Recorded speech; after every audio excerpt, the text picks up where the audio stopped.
Salam sejahtera, terima kasih kerana bersama dengan saya di Nazilin Unity Channel. Ini keputusan paling menggemparkan Malaysia, datang daripada Mahkamah Rayuan. Ini berkait dengan Bung Mukhtar dan Zizi Izzati. Kali ini giliran mereka gagal atau dengan tanda petik kalah di Mahkamah Rayuan. Apabila Mahkamah Rayuan menolak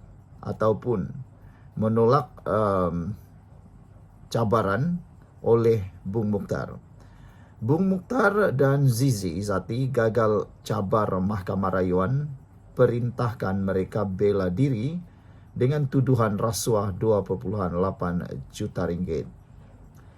Ahli Parlimen Kinabatangan Datuk Seri Bung Mukhtar Radin dan isterinya Datin Seri Zizi Izzati Abdul Samad gagal dalam percubaan terakhir mereka untuk mencabar keputusan Mahkamah Rayuan yang memerintahkan mereka membela diri terhadap 3 pertuduhan rasuah berjumlah 2.8 juta ringgit. Dengan keputusan ini, ramai netizen mula tertanya-tanya, apa nasib kerjaya politik Bung Mukhtar Radin? Adakah beliau akan hilang kelayakan menjadi ahli parlimen lagi? Dan bolehkan lagi beliau bertanding dalam PRU 17 Negeri Sabah yang akan menjelang tiba ini? Kalau Bung Mukhtar Radin didapati bersalah dalam kes pertuduhan rasuah berjumlah 2.8 juta ini, maka tiada harapanlah Bung Mukhtar untuk bertanding lagi dalam pilihan raya. Jauh sekali mendapat harapan menjadi Ketua Menteri Sabah seperti yang diwar-warkan sebelum ini. Panel 3 Hakim Mahkamah Rayuan diketuai Datuk C. Muhammad Ruzima Ghazali bersama Datuk Azizul Azmi Adnan dan Datuk Ahmad Kamal Mad Sahid sebulat suara memutuskan untuk menolak permohonan pasangan itu bagi mendapatkan kebenaran semakan terhadap keputusan terdahulu hari ini. Mahkamah menyatakan pasangan itu selaku perayu gagal memenuhi syarat ambang yang menunjukkan terdapat keadaan luar biasa atau ketidakadilan serius yang boleh membenarkan semakan terhadap keputusan terdahulu. Oleh itu, permohonan perayu mendapatkan kebenaran semakan ditolak, katanya lagi. Pendakwaan kes itu dikendalikan Timbalan Pendakwa Raya Low Chin Ho dan Muhammad Fadli Muhammad Zamri, manakala Peguam M. Ati Mulan mewakili Bung Mukhtar dan Zizi Izzati. Bung Mukhtar dan Zizi Izzati mengemukakan permohonan itu pada Mac lalu di bawah Peraturan 105 Kaedah-Kaedah Mahkamah Rayuan 1994 atas alasan panel Mahkamah Rayuan sebelum ini tidak mempunyai bidang kuasa untuk mendengar rayuan pendakwaan dan kuasa panel semakan mengembalikan keputusan Mahkamah Tinggi. Pada 18 November 2024, panel Mahkamah Rayuan diketuai Hakim Datuk Ahmad Zaidi Ibrahim memerintahkan Bung Mukhtar 65 tahun dan Zizi Izzati 47 tahun membela diri terhadap 3 pertuduhan rasuah berkenaan. Selepas membenarkan rayuan pihak pendakwaan terhadap pembebasan pasangan itu yang diputuskan Mahkamah Tinggi di sini pada 7 September 2023. Pada September 2022, Mahkamah Session memerintahkan pasangan berkenaan membela diri atas 3 pertuduhan rasuah itu selepas mendapati pihak pendakwaan berjaya membuktikan kes prima facie terhadap mereka di akhir pendakwaan. Bung Mukhtar yang ketika itu pengerusi bukan eksekutif Felkra Berhad didakwa pada 3 Mei 2019 dengan 2 pertuduhan menerima rasuah 2.2 juta ringgit dan 262,500 sebagai dorongan mendapatkan kelulusan Felkra melabur RM150 juta dalam unit amanah public mutual.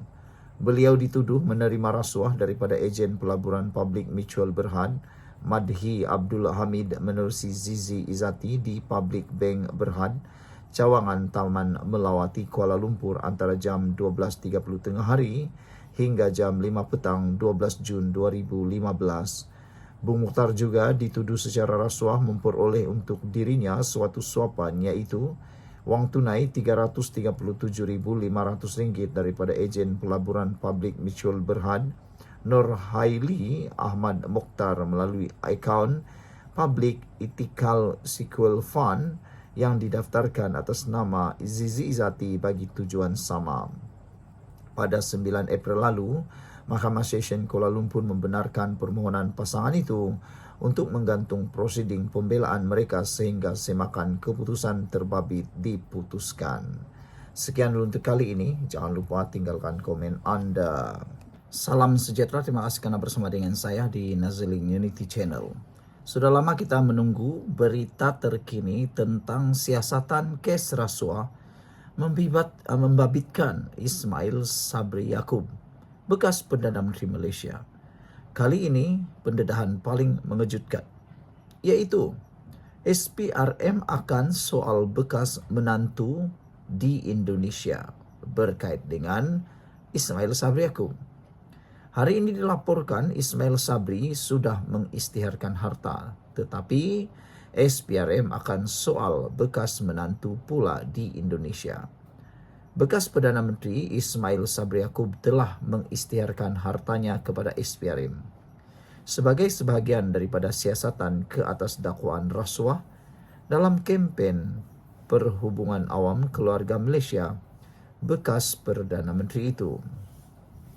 Ketua Pesuruhjaya SPRM Azam Baki berkata, Suruhanjaya itu kini sedang bersiap untuk menyoal bekas menantunya, Jovian Mendagi, yang kini di Indonesia. Menurut menurutnya SPRM telah dimaklumkan bahawa Jovian kini sudah menetap di negara itu. Kita tidak boleh memaksa beliau Jovian datang ke sini. Sebaliknya, kita kena pergi jumpa beliau di sana, di Indonesia, memandangkan beliau sudah menjadi warga negara itu. Ia I.O. ataupun pegawai penyiasat dalam proses atau telah dapat berhubung dengan beliau untuk rakam percakapan. Saya sudah meminta pengarah bahagian perisikan SPRM, Zainal Darus, untuk mempercepatkan proses ambil keterangan itu, kata Azam Baki pada sidang media di Putrajaya hari ini. Katanya, Jovian akan disoal siasat dalam tempoh seminggu 2 ini sebagai sebahagian siasatan untuk mengesahkan beberapa aset yang diisytiharkan oleh Ismail Sabri Yaakob.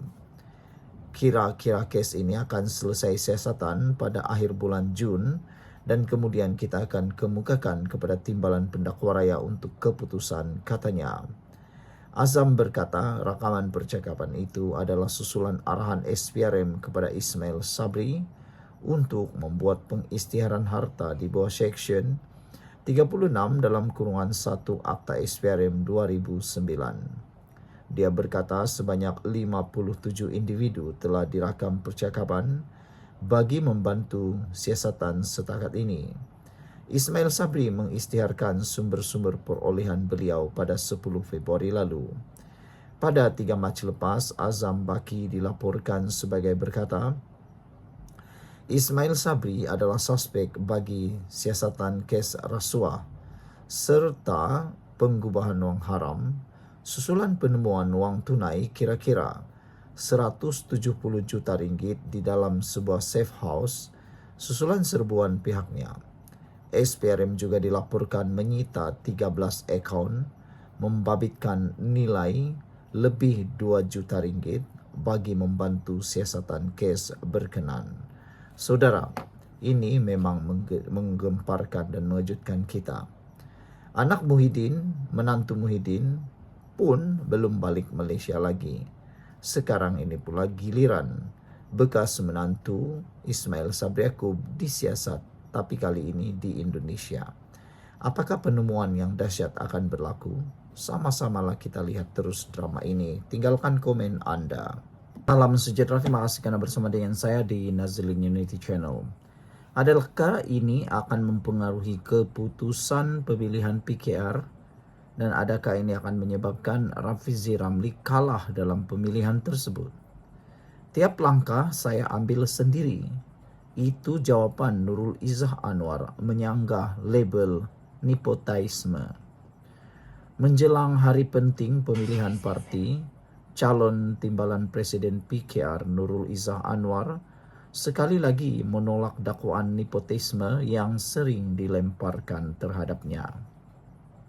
Dalam satu klip video yang dimuat naik di akaun Instagram miliknya, Nurul Izzah menegaskan dia berdiri atas usaha sendiri demi memperjuangkan cita-cita membina Malaysia yang lebih baik. Mereka kata politik bukan untuk wanita seperti saya. Katanya saya tak layak berada di sini. Bila Anwar Ibrahim dipenjara satu demi satu pintu ditutup ke universiti, ke masa depan yang sepatutnya milik anak muda. Mereka gelar nepotisme, tapi saya tak pernah guna kuasa. Setiap langkah saya ambil sendiri, kata beliau. Di jalan raya di tengah lautan manusia demi rakyat untuk keadilan sebenarnya. Bukan di balik tembok kuasa, tapi di balik bumi nyata. Kerana ini bukan tentang jawatan, kata beliau lagi. Ini tentang perjuangan. Ini tentang Malaysia, kata Nurul Izzah yang juga anak sulung Anwar Ibrahim. Nurul Izzah mencabar penyandang jawatan Rafizi Ramli pada satu pertandingan yang dilihat semakin sengit. Dalam video tersebut, Nurul Izzah turut menyuarakan keyakinan terhadap sebuah Malaysia yang tidak menilai rakyatnya berdasarkan agama, kaum atau warna kulit. Walau apapun rintangannya, saya masih tetap berada di sini kerana saya cintakan negara ini, melebihi rasa takut terhadap cabarannya, kata Nurul Izzah. Saya percaya kepada sebuah Malaysia yang tak menilai kepada agama, kaum ataupun kulit, tambah beliau lagi. Saya tak mahu hanya memimpin satu kelompok, satu suara, satu kelas. Saya mahu membina wadah yang menyatukan semua. Bukan hanya untuk hadapi badai tetapi bangkit lebih kuat daripadanya semuanya, kata beliau berkobar-kobar. Proses pengundian bagi Majlis Pimpinan Pusat MPP PKR dijadualkan bermula pada hari esok. Saudara, dengan adanya pengakuan ini, adakah Rafizi akan bakal kehilangan jawatan timbalan Presiden PKR? Ataukah Rafizi mampu mempertahankannya? Kita akan menyaksikan perubahan politik pada hari esok. Tiap langkah saya ambil sendiri. Aku, Nurul Izzah, menyangga label nepotisme. Sekian dulu, kita jumpa lagi.